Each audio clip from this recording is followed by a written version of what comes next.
Hi guys! So ito na nga, napa-video ako kasi super nagustuhan ko yung mga tinry kong products ni BTS for today's video. Okay? So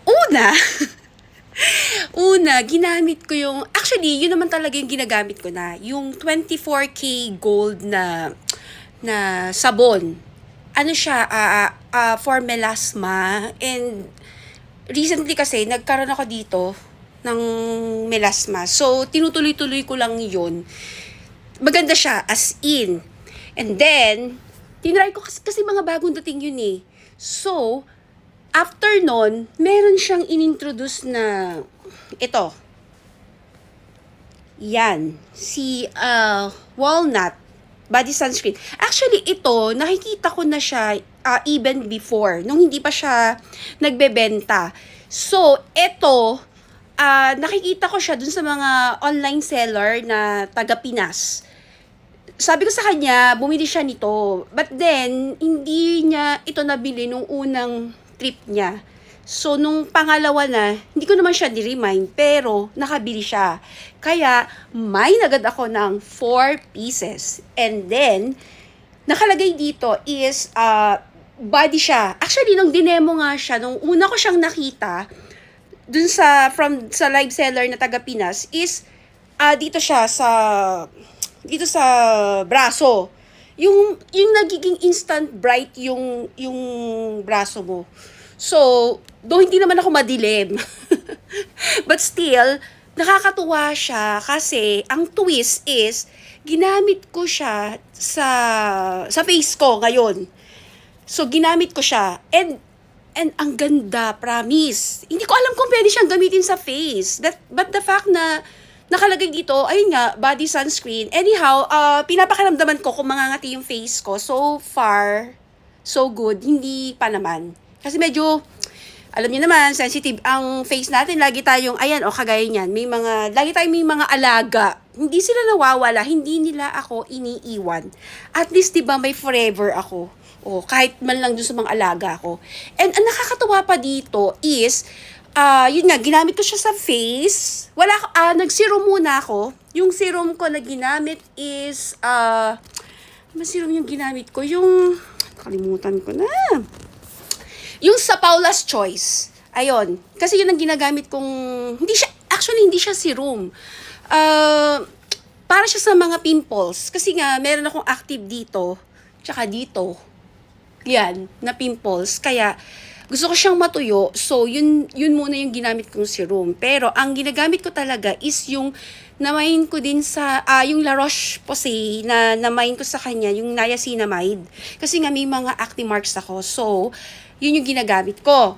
So, after ko gamitin yung serum na, yun nga sa Paula's Choice, eto na kaagad yung ginamit ko. Hindi pala, naglagay muna ako sa Skintific na niacinamide. Niacinamide again, yes, niacinamide again.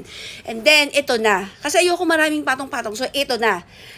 And then, I really, really like it. Kaya ko pa to ginamit sa face ko kasi una ko muna siyang ginamit dito sa may ganito ng kilikili ko. Dito. Yan. Sa may baba lang dito. Hindi sa kilikili ha. Doon lang sa may baba. And then sabi ko, ay, ang ganda niya. Parang na brighten up. And then, after ko nilagay ito sa face ko ha, ito na. Ito. Yan. Ano siya? Ang nakalagay dito is Micro Silk 2-way long-lasting powder. Guys, imagine, powder lang siya ha, powder. Ito ha, wala yung concealer. Ayan, wala yung concealer. Wala. Pero yan, makikita nyo pa rin yung mga alaga natin dyan. Yan, tsaka dito. Pero super ganda niya, grabe, nasa na siya. Yan, ito, may paganyan siya, may pa-pouch siyang ganyan. So, style Chanel siya. Kasi may paganyan siya. Tapos, ganito itsura niya.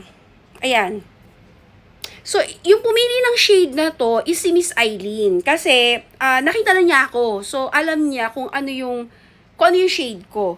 So, ito, ayun nga, nakalagay dito is, yun nga, powder lang siya. As in, powder lang siya. Hindi siya, walang nakalagay na foundation. Walang ganon besh. Tapos, yun nga, after kong magamit yung sunscreen, ito na yung nilagay ko kaagad. And, guys, as in, pack na pack. At tingnan nyo naman, oh, may coverage siya.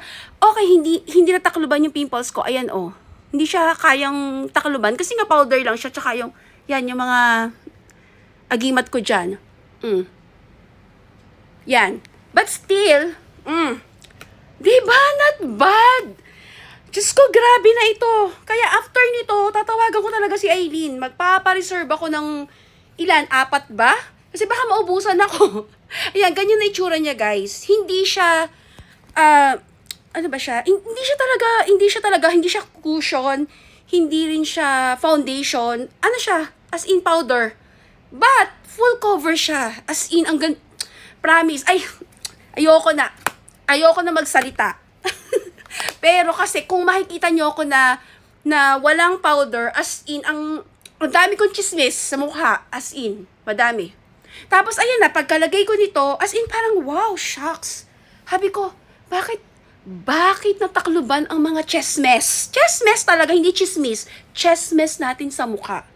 Ang galing niya. Though, yun nga, pag may active kang pimples, hindi talaga hindi siya matatakluban. Kasi nga, hindi naman ako nag-concealer. Tapos dito sa under eye, wala yung concealer. As in, wala akong ginamit na concealer this time.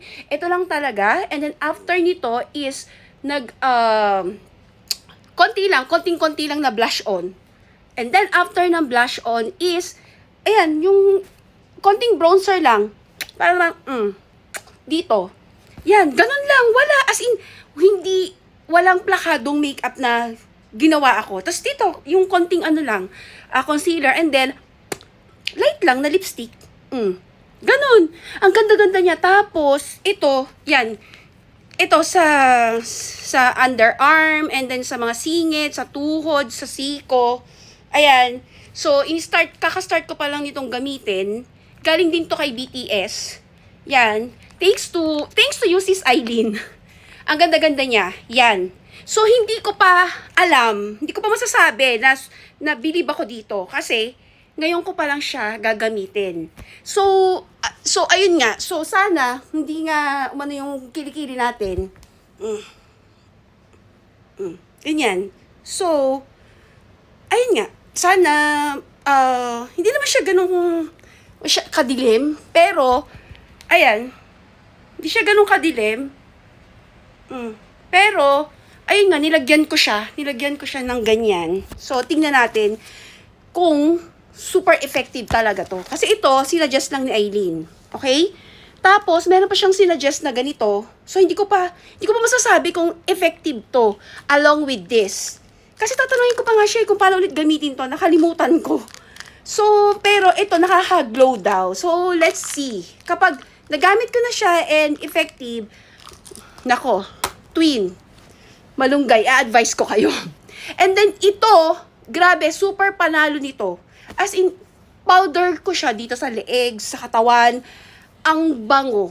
Alam mo yun, nakaka-fresh yung amoy, as in. And then, that's it. This is the final look. Yan, simple lang. Voila. Ganyan, di ba? Nakaka-fresh. Kaya kayo, nako, magmay na kayo kasi bago ko pa ubusin lahat. Bye!